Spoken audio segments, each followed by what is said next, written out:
नमस्कार, जय हिंद दोस्तों। आज हम जिस विषय पे बात करेंगे वो है ज्ञानपीठ पुरस्कार।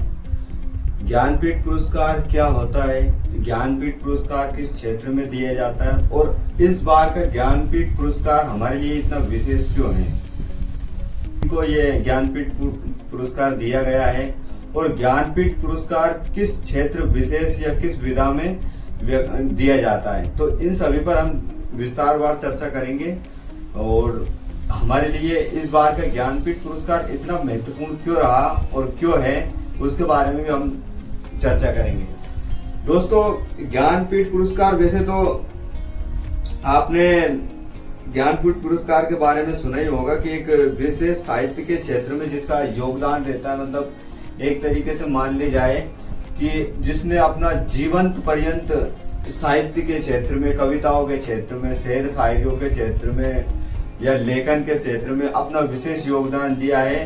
उन चाहे वो कविता हो, कहानी हो, पटलेखन हो, गद्यांश हो, गद्य हो, पद्य हो, खंड काव्य हो, मुक्तक काव्य, जो भी हो, मतलब साहित्य के क्षेत्र से संबंधित जो भी विधा में, इस विधा में जो व्यक्ति कार्य करता है, जिसने समाज को एक नई और दिशा दिखाने का प्रयास किया है अपनी कहानी कविताओं के माध्यम से, तो उसको कहीं ना कहीं ज्ञानपीठ पुरस्कार से सम्मानित किया जाता।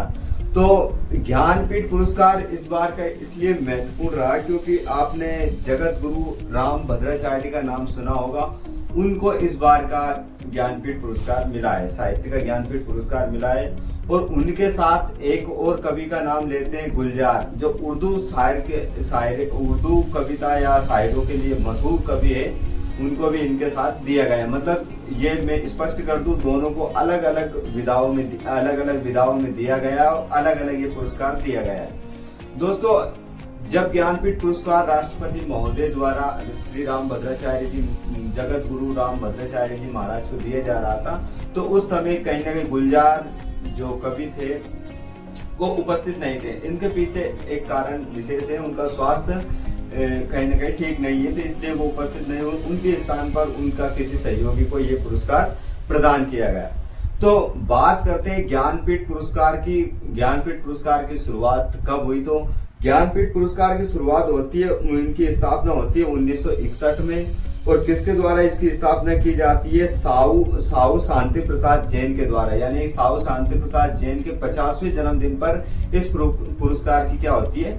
स्थापना होती है, शुरुआत की जाती है। सबसे पहले ये पुरस्कार 1965 में ही दिया गया है। तो 1965 में किसको दिया गया? उनका नाम है श्री शंकर कुरूप। ये मलयालम भाषा के एक विशेष साहित्यकार रहे, उनको सबसे पहले ये पुरस्कार दिया गया है। तो अपनी परीक्षा के लिहाज से अगर हम क्वेश्चन देखते हैं तो कहीं ना कहीं ये क्वेश्चन बनता है कि सबसे पहले किसको दिया गया, इसकी स्थापना कब हुई थी और इसकी स्थापना किसने की थी। आगे बात समझे। आगे सबसे पहले जब ज्ञानपीठ पुरस्कार को शुरू किया गया था तो इसमें क्या था कि इसकी पुरस्कार राशि के बारे में दो बार इसमें बदलाव हुआ था। पहला बदलाव क्या था, जब 2005 में ये पुरस्कार की जो राशि थी कितनी थी, लगभग 7 लाख रुपए दी जाती थी। लेकिन वही 2012 में बढ़कर इस राशि को कितना कर दिया, 11 लाख कर दिया गया। अब ये 11 लाख रुपए इसमें मिलते हैं। और इस पुरस्कार के साथ क्या क्या मिलता है? एक तो जैसे कि राम भद्राचार्य जी महाराज को जब राष्ट्रपति महोदय पुरस्कार दे रही है तो उसमें आपको एक उनको साल देख रहे हैं, साल दे रही है। साल के बाद में एक इनको प्रशस्ति पत्र दिया जा रहा है। वाघ देवी की प्रतिमा दी जा रही है। वाघ देवी की प्रतिमा के बाद में एक उनको चेक दिया जा रहा है। तो ये आप इसमें देख सकते हैं पीपीटी के माध्यम से।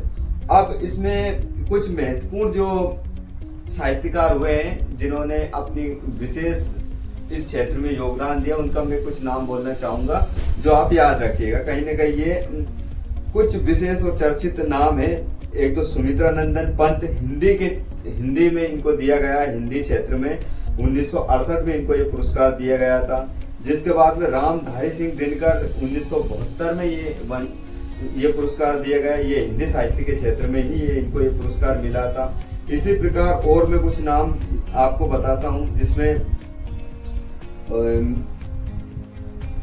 निर्मला वर्मा को ये पुरस्कार दिया गया है। जिसके बाद में और भी एक नाम आता है महादेवी वर्मा, हिंदी के क्षेत्र में 1982 में ये पुरस्कार इनको दिया गया था, 1982 में महादेवी वर्मा को। इस बार का जगत गुरु श्री रामभद्राचार्य जी महाराज को 58वां नंबर का ज्ञानपीठ पुरस्कार दिया जा रहा है। कितने नंबर का? 58वां नंबर का ज्ञानपीठ पुरस्कार इनको प्राप्त हुआ। और ये आज की ये विशेष जानकारी थी जो हमने आपके साथ साझा की। इसी प्रकार की और भी कुछ महत्वपूर्ण जानकारियां देखने के लिए हमारे इस चैनल को लाइक, शेयर एंड सब्सक्राइब करें। इसी के साथ धन्यवाद, नमस्कार, जय हिंद।